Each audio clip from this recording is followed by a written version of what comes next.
Good evening and welcome to Newsbite. I'm Anne Clarke and making the headlines this week. Saints appointed in top positions. Film to be released about life on the island. Athletics presentation at Pulling. And August Graham has your weekly sports roundup. In recent weeks, 2 saints have been appointed in top positions within government. With 11 years among the school's senior staff under her belt, Penny Bowers is now head teacher of Prince Andrew School and is the first saint to hold the position of head teacher in Prince Andrew School in about a decade. Dex Richards has been promoted to financial secretary and will take up the position when the present financial secretary, Colin Owen, leaves the island in July. Mr. Richards was keen to encourage people to follow in his footsteps. He highlighted that young people need to invest in their education if they want to succeed.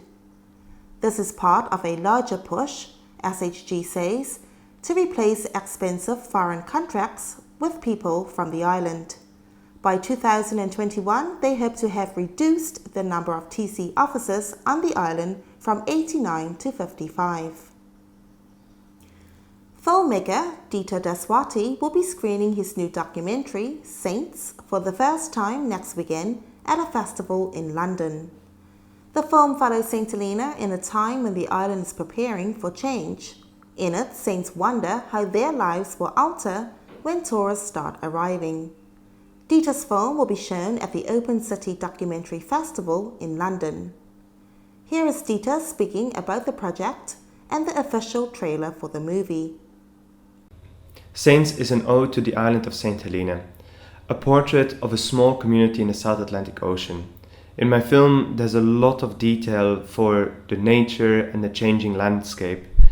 It tells the stories of a few people that I met on my journey on St Helena. It follows them over a certain period of time or just kind of shows a glimpse of their lives. It hopes to give an audience a better insight on what life is really like on one of the most remote islands in the world, and how people hope or fear that being connected with maybe the opening of an airport once will change their lives. Once you get off the ship and you're on the island and the ship leaves St Helena, you are stranded. That's why Napoleon came to the island, or that's why they put him here, because they thought once they leave him here, he can't get off.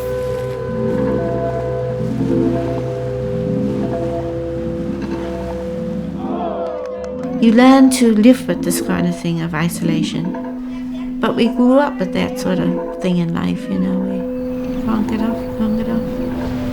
That's life.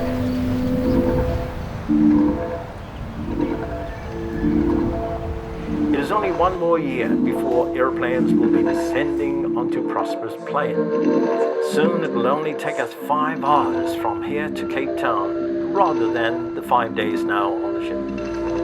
They think that the airport is going to create a lot of opportunity and the young people are going to stay. For what?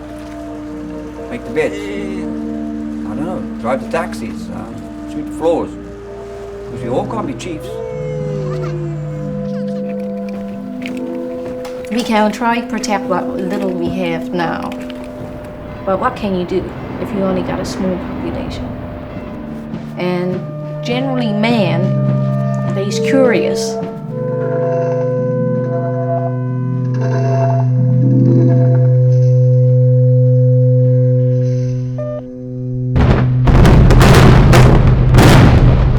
The film is completely narrated by saints. There's no voiceover. It is quite a slow-paced film, as I really wanted also the pace of the film to reflect the pace of life on St Helena. It is a very beautiful film.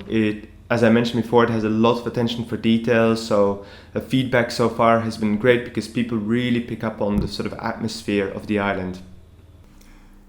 Thursday morning saw the 3 primary schools eagerly come together at Pulling to be awarded medals from their Athletics Day, which happened at the end of April. Students of all ages received their awards. Medals were awarded to the first and second runners-up and the winners of various track and field events. Special awards were given to Layla Clarke, Aidan Jan Stevens, and Michonne Crowley for Athlete of the Day. At the end of the award ceremony, certificates were given to each of the primary schools.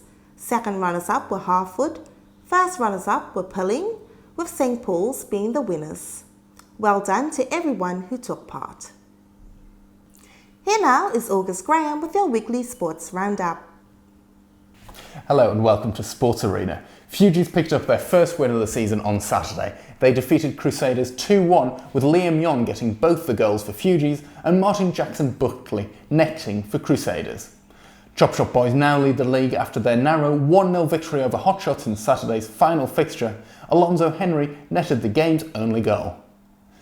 Bell Boys hit 4 unanswered goals past Wolves on Sunday's first match.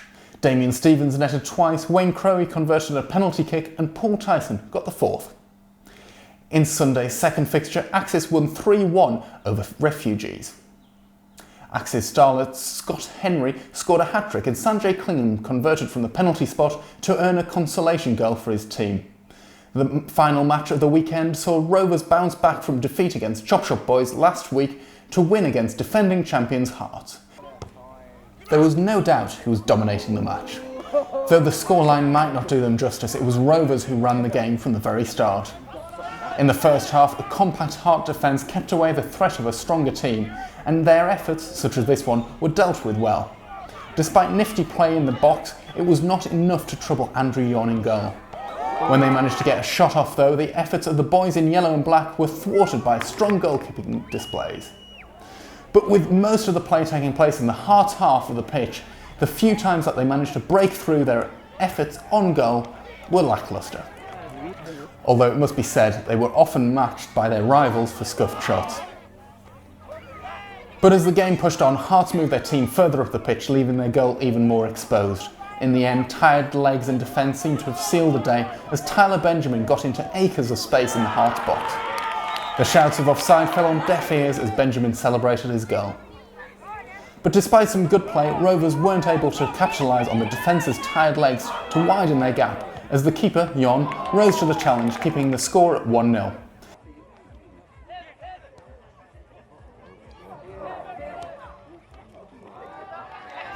As the game drew to a finish, they almost regretted missed opportunities as a free kick struck the bar, worrying the Rovers keeper for the first time in the match. Final score, Rovers 1, Hearts 0. After 3 weeks of fixtures, Chop Shop Boys sit at the top of the league, having won all of their matches. Just 3 points adrift are Hearts, Rovers, Bell Boys and Axis, all having suffered a defeat. Now, in golf, Brian Fowler shot a net round of 60 to win in Saturday's par 3 competition, sponsored by Andy Parkinson. Snapping at his heels in second place was Brian Coleman, who shot a net 64. On Sunday, Larry Legg shot the lowest gross and lowest net score to win over a field of 18 in the stroke play, sponsored by Joan Thomas and Neil Joshua. Larry, who plays with a handicap of 8, shot a gross 78, which gave him a net score of 70. Niall O'Keefe finished in second on 72 and Gavin Crowey third on 73. Well, that's it for this week's Newsbite. I'm Anne Clarke. Thank you all for watching.